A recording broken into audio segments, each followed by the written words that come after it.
오늘 하나님께서 이 밤에 우리에게 주신 말씀은 마태복음 17장 9절부터 13절까지 말씀입니다. 같이 읽도록 하겠습니다. 시작. 그들이 산에서 내려올 때에 예수께서 명하여 이르시되 인자가 죽은 자 가운데서 살아나기 전에는 본 것을 아무에게도 이르지 말라 하시니 제자들이 물어 이르되 그러면 어찌하여 서기관들이 엘리야가 먼저 와야 하리라 하나이까? 예수께서 대답하여 이르시되 엘리야가 과연 먼저 와서 모든 일을 회복하리라. 내가 너에게 말하노니 엘리야가 이미 왔으되 사람들이 알지 못하고 임의로 대우하였도다. 인자도 이와 같이 그들에게 고난을 받으리라 하시니 그제야 제자들이 예수님께서 말씀하신 것이 세례 요한인 줄을 깨달으니라. 아멘. 지금까지 제가 학교를 다니면서 배웠던 많은 것들 중에 대부분 다 잊어버렸습니다만 평생 머릿속에 지워지지 않고 남아있는 것이 몇 가지 있습니다. 그 중에 제일 저에게 큰 도전이 되었던 게 뭐냐면 대학교 때인지 대학원 때인지 분간이 잘 안 됩니다만 어떤 교수님이 했던 이야기입니다. 널리 알려진 이야기지만 저는 그 교수님이 하시는 이야기를 들었던 것 같습니다. 그분은 이렇게 이야기를 했습니다. 공부를 하면 할수록 분명해지는 것은 나의 지식이 늘어나는 것이 아니라 갈수록 내가 모르는 것이 더 많아지는 것을 알게 된다는 사실이다. 공부를 더 많이 하면 더 많이 할수록 많이 아는 것 같은데 그러면 그럴수록 점점점 내가 모르는 게 너무 많다는 것을 더 알아간다는 겁니다. 그래서 공부를 많이 할수록 고개를 숙이고 입이 무거워집니다. 내가 아는 것은 점과 같고 내가 모르는 것은 우주와 같다는 사실을 세월이 지날수록 더욱 분명하게 알게 되기 때문에 금방 뜰 수 없습니다. 열심히 연구해서 하나를 알면 모르는 100개를 발견합니다. 이 사실이 저를 그리고 우리를 끊임없이 겸손하게 만듭니다. 예수님과 제자들이 어느 높은 산 근처에 왔다가 잠시 머물렀습니다.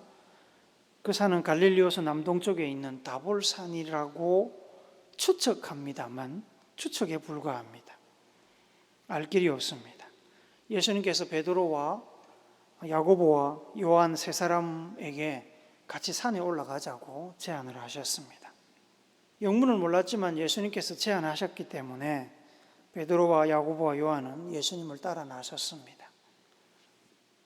한참을 산에 올라가서 더 이상 산 아래가 보이지 않을 정도로 높은 곳에 도달했습니다. 그때 갑자기 예수님께서 변형하셨습니다. 옷이 순백으로 바뀌었고 얼굴에서 광채가 나기 시작했습니다. 잠시 후에 모세와 엘리야가 나타나서 예수님과 대화를 나누기 시작합니다. 제자들은 그저 옆에서 꿈을 꾸듯 지켜보고만 있었습니다. 너무 좋았습니다. 세상의 모든 근심과 걱정이 다 사라졌습니다. 천국 같았습니다. 베드로가 예수님께 산에서 내려가지 말고 여기 텐트 치고 모세와 엘리야와 함께 삽시다 라고 할 만큼 좋았습니다. 그러나 하나님의 뜻은 베드로의 바람과는 달랐습니다. 산을 뒤덮고 있던 구름 속에서 하나님의 음성이 들려옵니다. 마태복음 17장 5절 한번 읽읍시다. 시작. 말할 때에 호련히 빛난 구름이 그들을 덮으며 구름 속에서 소리가 나서 이르시되 이는 내 사랑하는 아들이요 내 기뻐하는 자니 너희는 그의 말을 들으라 하시는지라. 이 말씀을 듣고 하나님의 임재에 놀라서 제자들이 땅에 엎드렸습니다. 잠시 후에 예수님께서 그들을 일으키시며 내려가자고 하십니다. 제자들이 다시 눈을 떴을 때는 모세도 안 보이고 엘리야도 안 보이고 하나님의 음성도 더 이상 들리지 않았습니다. 내려오는 길에 예수님께서는 제자들에게 한 가지 당부를 하십니다. 17장 9절 말씀 한번 더 봅시다. 시작. 그들이 산에서 내려올 때에 예수께서 명하여 이르시되 인자가 죽은 자 가운데서 살아나기 전에는 본 것을 아무에게도 이르지 말라 하시니,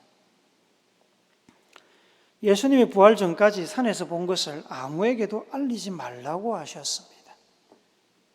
왜 알리지 말라고 하셨을까요? 산 위에서 3명의 제자들이 경험한 것은 놀라운 장면이었습니다. 어쩌면 모든 사람이 다 보기를 원하는 장면인지도 모릅니다. 모세와 엘리야는 오래전에 죽은 사람들입니다. 모세는 하나님의 율법, 모세오경을 하나님으로부터 받아서 기록한 사람입니다. 이스라엘을 애굽으로부터 독립시킨 독립의 영웅이고 국가의 아버지, 국부와 같은 사람입니다. 엘리야는 어떤 사람입니까? 엘리야는 이스라엘의 대표적인 선지자입니다. 하나님의 마음으로 타락한 이스라엘을 바로 세우기 위해 노력하다가 하나님의 불마차를 타고 죽지 않고 천국으로 올라간 사람입니다. 산 위에서의 경험은 예수님이 하나님의 아들임을 드러내는 천상의 경험이었습니다. 그런데 왜 그 이야기를 퍼뜨리지 말라고 하실까요? 추측하자면 이렇습니다. 베드로를 비롯한 세 제자들은 자신들이 본 것이 정확하게 무엇인지도 사실 잘 몰랐습니다. 예수님의 의도가 정확히 무엇인지도 당연히 몰랐습니다. 그러니 자기들도 잘 모르는 이야기를 누군가에게 이렇게 전달을 하게 되면 다른 제자들이나 혹은 따르는 사람들이 그 제자들의 경험의 의미를 제대로 이해할 수 없을 것입니다. 당연하죠. 나도 모르는 얘기를 전달하는데 남이 어떻게 알겠습니까? 혼란만 가중될 것입니다.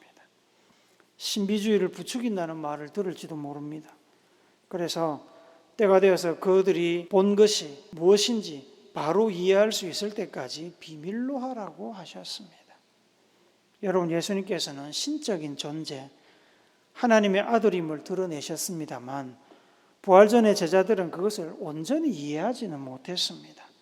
주는 그리스도시요 살아계신 하나님의 아들입니다라고 베드로가 고백은 했지만 여러 가지 기적을 통해서 예수님이 보통 사람이 아니라는 것은 알고는 있었지만 여전히 제자들은 예수님의 신분, 하나님의 아들의 신분을 제대로 이해하지 못하고 있었습니다. 그래서 예수님께서 체포될 때 다 도망가 버린 겁니다. 예수님께서 하나님의 아들인 것을 제대로 알았다면 그들이 도망을 갔을까요? 하나님의 아들이 예수님인데 감히 누가 덤비겠습니까? 제자들이 도망 안 갔을 겁니다. 누군지 알았더라면. 몰랐기 때문에, 아니 분명하게 몰랐기 때문에 제자들이 주렁랑을 친 것입니다. 그러나 부활 이후에 성령을 받은 뒤에 제자들은 이제 예수님이 누군지를 명확하게 알게 되었습니다. 어렴풋이 아는 것이 아니라 명확하게 알게 되었습니다. 그렇게 되니까 이제 제자들은 십자가 앞에서 고난과 죽음 앞에서 예수님을 의지하고 도망가지 않고 담대해질 수 있었습니다. 그때까지 예수님은 이 신비한 경험을 이야기하지 말라고 하신 겁니다. 이해하지 못할 것이기 때문에. 산 위에서 본 것을 부활 전까지는 다른 사람들에게 이야기하지 말라는 예수님의 말씀을 듣고 베드로와 세 제자는 사실 조금 의아했을 겁니다. 왜냐하면 평소에 예수님은 감추는 분이 아닙니다. 드러내는 분입니다. 자기가 누구인지, 하나님의 나라는 어떤 곳인지, 성도들은 어떻게 살아야 하는지를 잘 드러내고 밝히 설명하시는 분입니다. 그런데 그 예수님께서 제자들이 경험한 것을 감추고 계셨기 때문에 제자들이 의아했던 건 당연하죠. 그래서 내려오면서 제자 중에 하나가 예수님께 질문을 던집니다. 좀 전에 그 환상 가운데 엘리야를 봤는데 구약의 예언에 보면은 구원자가 오기 전에 엘리야가 먼저 온다고 하는 내용이 있습니다. 제자들 생각에 예수님께서 구원자라면 엘리야가 왔어야 하는데 그들은 엘리야를 본 적이 없거든요. 10절 말씀 다시 봅시다. 시작. 제자들이 물어 이르되 그러면 어찌하여 서기관들이 엘리야가 먼저 와야 하리라 하나이까. 구약 성경에 이에 관한 예언이 나옵니다. 말라기 4장 5절 6절 말씀 같이 한번 봅시다. 시작. 보라, 여호와의 크고 두려운 날을 이기 전에 내가 선지자 엘리야를 너희에게 보내리니 그가 아버지의 마음을 자녀에게로 돌이키게 하고 자녀들의 마음을 그들의 아버지에게로 돌이키게 하리라. 돌이키지 아니하면 두렵건대 내가 와서 저주로 그 땅을 칠까 하노라 하시니라. 엘리야 선지자가 와서 하나님의 마음을 백성들에게 드러내시고 백성들을 가르쳐서 그들의 마음을 하나님께로 돌리는 일을 한다고 예언되어 있습니다. 여러분에게 더 익숙한 말씀 말라기서 3장 1절입니다. 한번 봅시다. 시작. 만군의 여호와가 이르노라. 보라, 내가 내 사자를 보내리니 그가 내 앞에서 길을 준비할 것이요 또 너희가 구하는 바 주가 갑자기 그의 성전에 임하시리니 곧 너희가 사모하는 바 언약의 사자가 임하실 것이라. 구세주의 그 구원의 길을 예비할 사람이 구세주 앞에 온다고 했습니다. 앞에 봤던 말라기 4장 5절 6절 표현을 빌리자면 엘리야가 먼저 와서 그 일을 한다는 겁니다. 예수님이 구세주라면 먼저 와서 이 일을 할 엘리야가 어디에 있다는 말입니까? 지금 예수님이 메시아면 엘리야가 있어야 되잖아요. 그런데 제자들은 엘리야를 본 적이 없습니다. 그래서 질문을 던진 겁니다. 예수님께서도 11절에 보시면 엘리야가 먼저 와야 한다는 말씀을 인정하셨습니다. 엘리야가 과연 먼저 와서 모든 일을 회복하리라. 이 말씀을 하시고 12절에 가면 엘리야가 벌써 왔다. 이스라엘 백성들이 그 엘리야를 함부로 대했다, 임의로 대했다고 이야기를 하십니다. 임의로 대했다는 말은 마음대로 원하는 대로 대우했다는 겁니다. 예수님의 말씀을 듣고 그제서야 제자들은 예수님께서 이야기하시는 이 엘리야가 바로 얼마 전에 순교한 세례 요한이라는 걸 이제 직감을 하게 됩니다. 감옥에서 죽음을 기다리며 불안해하던 세례 요한은 자기 제자들을 예수님께 보내서 예수님이 성경에서 예언한 그 메시아가 맞는지를 확인한 적이 있습니다. 당신이 그 메시아입니까? 아니면 우리가 더 기다려야 됩니까? 자신이 일생을 들여서 기다리며 길을 예비했던 분이 예수님이 맞는지 확인해야 죽더라도 마음 편하게 죽을 거 아닙니까? 예수님께서는 세례 요한의 제자들에게 자기가 메시아가 맞다고 분명하게 대답을 하셨습니다. 세례 요한의 제자들이 돌아간 뒤에 예수님께서는 세례 요한에 대해서 제자들에게 이렇게 말씀을 하십니다. 마태복음 11장 11절입니다. 같이 읽읍시다. 시작. 내가 진실로 너희에게 말하노니 여자가 낳은 자 중에 세례 요한보다 큰 이가 일어남이 없도다. 여기까지만 읽읍시다. 하나님의 아들 구세주의 길 구원 사역을 예비할 수 있었던 사람, 여자가 낳은 자 중에 가장 위대한 사람이 세례 요한이라고 하셨습니다. 죽지 않고 하늘로 올라간 사람이 세 사람 성경에 나옵니다. 창세기에 나오는 에녹, 그리고 부활하신 예수님, 그리고 엘리야입니다. 하나님께서 얼마나 귀하게 여기셨으면 죽음을 보이지 않고 천국으로 데려가셨겠습니까? 노아도 죽었습니다. 모세도 죽었습니다. 다윗도 죽었습니다. 모든 위대한 신앙의 위인들은 다 죽었는데 이 엘리야만큼은 하나님께서 친히 하늘로 데려가셨습니다. 하나님께서 보시기에 엘리야가 그만큼 존귀한 사람이었다는 겁니다. 예수님은 세례 요한을 향해서 여자가 낳은 사람 중에 가장 위대한 사람이라고 하셨고, 하나님은 엘리야를 향해서 이 땅에 있는 그 누구보다도 존귀하게 여겨서 죽음을 보지 않고 하늘로 데려가셨습니다. 여기에 세례 요한과 엘리야의 접점이 있는 겁니다. 오늘 본문을 통해서 우리는 곁길로 가지 않고 올바른 신앙생활을 하는 데 필요한 중요한 두 가지 교훈을 얻게 됩니다. 첫째는 우리의 삶 가운데 일어나는 일 중에는 우리가 온전히 이해하지 못하는 일들이 많이 있습니다. 그래서 여러분, 우리는 겸손해야 됩니다. 비록 그것이 하나님께서 우리에게 열어주시는 길이라고 생각이 되고 성령께서 우리를 깨닫게 해주시는 말씀으로 느껴지더라도 우리가 알 수 없는 무지의 영역 혹은 우리가 도달할 수 없는 미지의 영역이 있습니다. 그러니 성령 안에서 신중하게 말씀과 상황을 해석하고 겸손하게 하나님의 인도하심을 따라가야 됩니다. 변화산의 환상을 보았지만 제자들은 제대로 이해하지를 못했습니다. 그래서 예수님께서 그걸 이해할 수 있는 때가 될 때까지, 모든 것이 명확해질 때까지 침묵할 것을 당부하시지 않습니까? 어떤 일은 너무나 명확해 보이는 일이라 하더라도 우리가 예수님의 뜻을 분명하게 알기까지는 2번, 3번 점검하고 행여나 내가 실수하지 않을까 조심해야 됩니다. 우리에게 일어나는 일을 점검하는 가장 중요한 2가지 수단이 뭘까요? 하나는 말씀이지요. 또 다른 하나는 성령입니다. 한 면만 보고 섣불리 해석해서 입으로 발설하거나 행동을 결정하게 되면 실수하게 됩니다. 디모데후서 3장 16절은 말씀에 대해서 이렇게 이야기합니다. 같이 읽읍시다. 시작.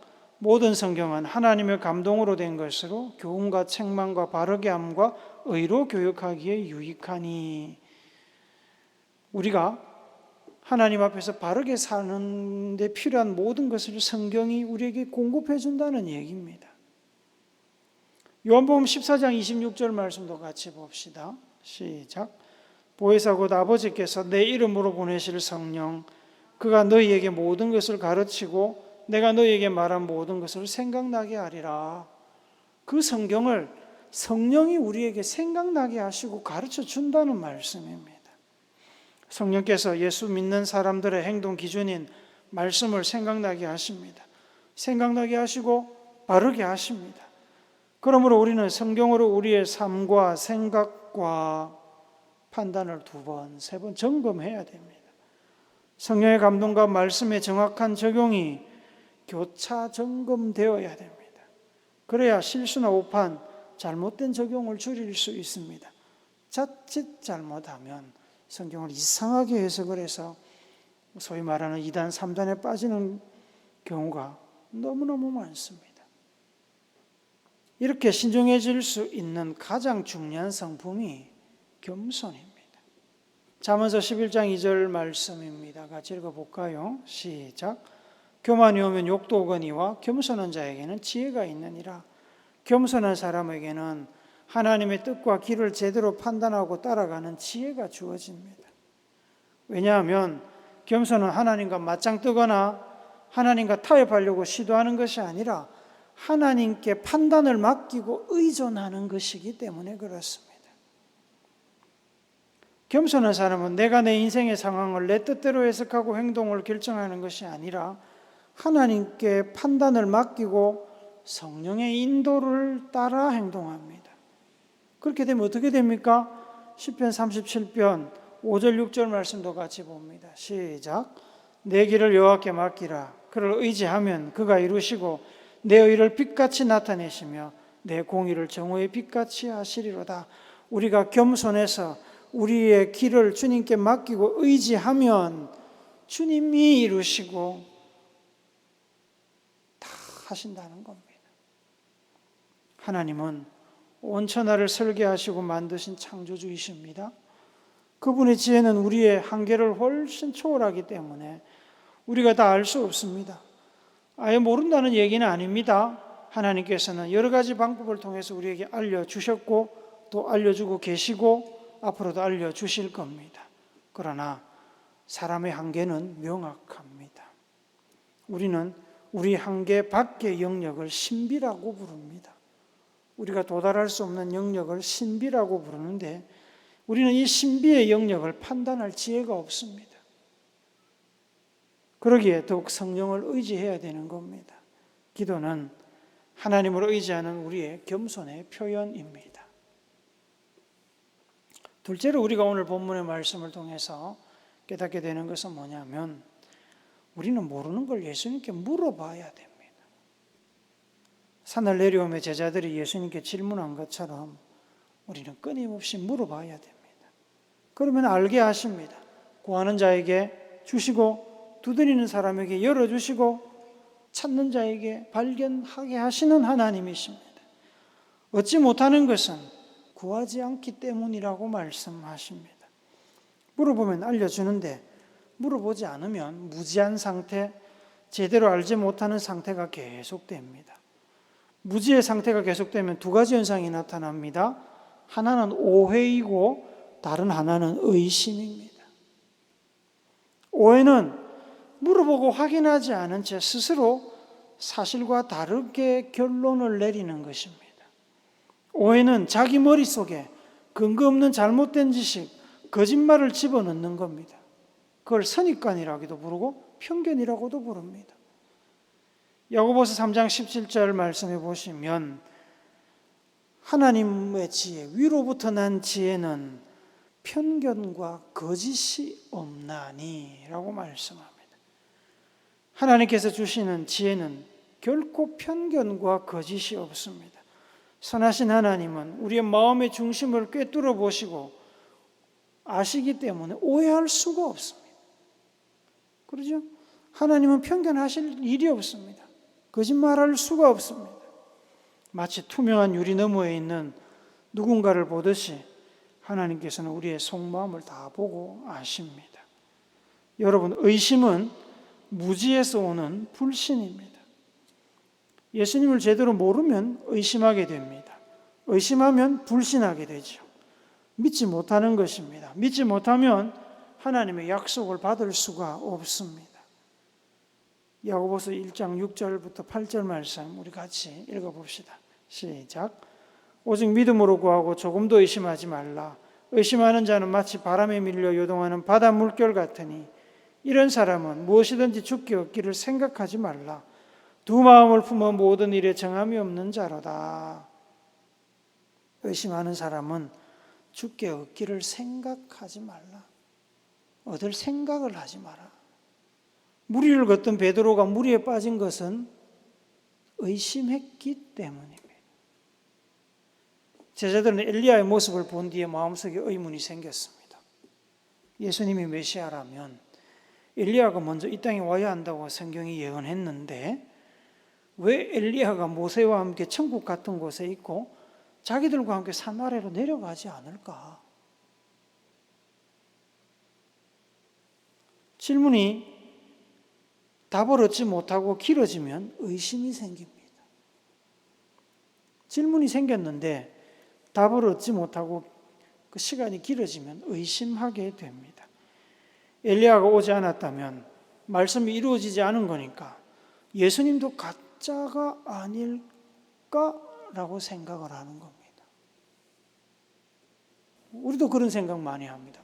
교회 다니면서 사업에 실패할 때 열심히 공부했는데 시험에 떨어지면 내가 그렇게 열심히 기도하고 일하면서 공부하고 하나님께 헌신했는데 왜 떨어지지? 하나님 있나? 내가 그렇게 열심히 살았는데 왜 나한테 암과 같은 질병이 찾아오지? 주님 살아계시나? 그런 의문이 드는 겁니다. 그래서 제자들은 예수님께 질문을 했고 답을 얻었습니다. 그들에게 이미 엘리야 같은 선지자가 왔음을 알게 되었습니다. 의심이 해결된 겁니다. 살다 보면 이해되지 않는 일들이 생기고 지적인 의심도 생기고 믿음의 의심도 생깁니다. 하나님께서 나를 사랑하시는지 의심이 생깁니다. 내 가족이, 내 친구가 진정으로 내 편인지 궁금증이 생깁니다. 내가 선택하여 걸어가고 있는 이 인생길이 바르게 가고 있는 길인지 내가 제대로 살고 있는지 의심이 들 때가 있습니다. 그때 그 마음에 담아두지 말고 질문해야 됩니다. 하나님께 질문해야 되고 목사에게 물어봐야 되고 가족에게 질문을 던져야 됩니다. 답을 찾을 때까지 질문해야 됩니다. 답을 찾을 때까지 포기하지 않고 질문하는 게 믿음입니다. 질문을 포기하고 의심과 오해를 받아들이는 것이 불신입니다. 다시 질문을 포기하고 찜찜함이 있는데도 질문을 포기하고 의심하고 오해를 받아들이는 게 그게 불신입니다. 그렇게 되면 신앙도 교회도 가정도 깨집니다. 제 기능을 하지 못합니다. 사랑하는 여러분, 우리는 한계가 분명한 존재입니다. 모르는 것이 아는 것보다 비교할 수 없을 만큼 많습니다. 그래서 우리는 겸손해야 됩니다. 예수님께서는 우리가 무엇인가를 깨닫고 경험하는 그 순간 모르는 것이 더 많음을 기억하고 겸손하게 고개를 숙이라고 하십니다. 그렇게 고개를 숙이며 주님 앞에 궁금한 것 물어보면 주님이 알게 하십니다. 모든 지혜의 답은 하나님께 있습니다. 하나님께서 지혜의 근원이십니다. 우리가 보고 경험하는 모든 것은 하나님의 창조에서 왔지 않습니까? 하나님만이 정답을 알고 계십니다. 오해와 의심에 빠지지 않도록 하나님께 질문하십시오. 겸손하게 질문하십시오. 마치 다 아는 것처럼 질문 필요 없어.